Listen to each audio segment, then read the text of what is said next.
ایک کہانی، ایک سبق۔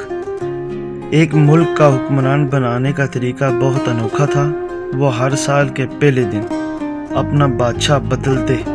سال کے آخری دن جو بھی سب سے پہلے ملک کی سرحد میں داخل ہوتا اس کو اپنا بادشاہ منتخب کر لیتے اور موجودہ بادشاہ کو علاقہ غیر یعنی ایک ایسی جگہ چھوڑ آتے جہاں صرف سانپ اور بچھو تھے اور کھانے پینے کو کچھ بھی نہ تھا۔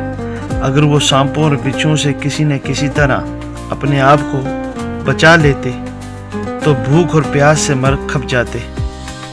کتنے ہی بادشاہ ایسے ہی ایک سال کی بادشاہت کے بعد اس علاقہ غیر میں جا کر مر کھپ جاتے۔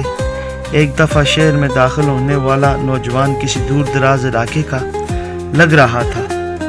سب لوگوں نے آگے بڑھ کر اسے مبارکباد دی اور کہا، آپ کو اس ملک کا بادشاہ چن لیا گیا ہے۔ پھر اسے بڑے اعزاز کے ساتھ محل لے گئے۔ وہ حیران بھی ہوا اور بہت خوش بھی۔ تخت پر بیٹھتے ہی اس نے پوچھا کہ مجھ سے پہلے والا بادشاہ کہاں گیا؟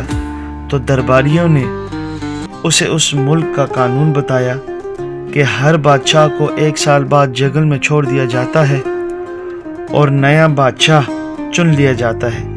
یہ سنتے ہی وہ ایک دفعہ پریشان ہوا، لیکن پھر اس نے اپنی عقل کا استعمال کرتے ہوئے کہا کہ مجھے اس جگہ لے جاؤ جہاں بادشاہوں کو چھوڑ آتے ہو۔ درباریوں نے سپاہیوں کو ساتھ لیا اور بادشاہ کو اس جگہ لے گئے یعنی علاقہ غیر۔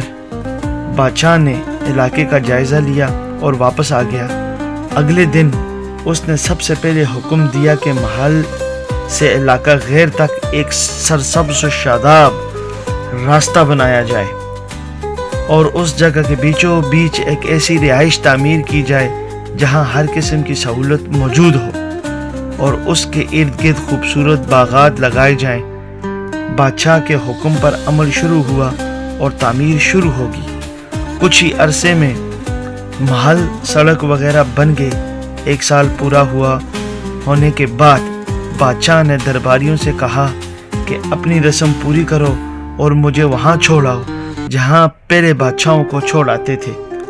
درباریوں نے جواب دیا کہ وہ رسم ختم ہو گئی ہے کیونکہ ہمیں ایک عقل مند بادشاہ مل گیا ہے۔ وہاں تو ہم ان بیوقوف بادشاہوں کو چھوڑ کر آتے تھے جو 1 سال کی بادشاہی کے مزوں میں باقی زندگی بھول جاتے تھے اور اپنے لیے کافی انتظام نہیں کرتے تھے۔ آپ نے عقل مندی کا مظاہرہ کیا اور آنے والے وقت کا خیال کیا۔ ہمیں ایسے عقل مند بادشاہ کی ضرورت تھی۔ اب آپ آرام سے ہم پر ساری زندگی حکومت کریں۔ اس انوکھے ملک کا نام دنیا ہے اور وہ بادشاہ میں اور آپ ہیں اور علاقہ غیر ہماری قبر ہے۔ اب آپ خود فیصلہ کریں کہ کچھ دن ہمیں یہ دنیا والے علاقہ غیر میں چھوڑ آئیں گے تو کیا ہم نے عقل مندی کا مظاہرہ کرتے ہوئے وہاں اپنا محل، باغات تیار کر لیے ہیں یا بیوقوف بن کر اس چند روزہ زندگی کے مزوں میں لگے ہوئے ہیں اور دنیاوی زندگی کی مدت شاہی انداز میں گزار کر ضائع کر رہے ہیں؟ سوچئے، پھر پچھتانے کی مہلت نہیں ملے گی۔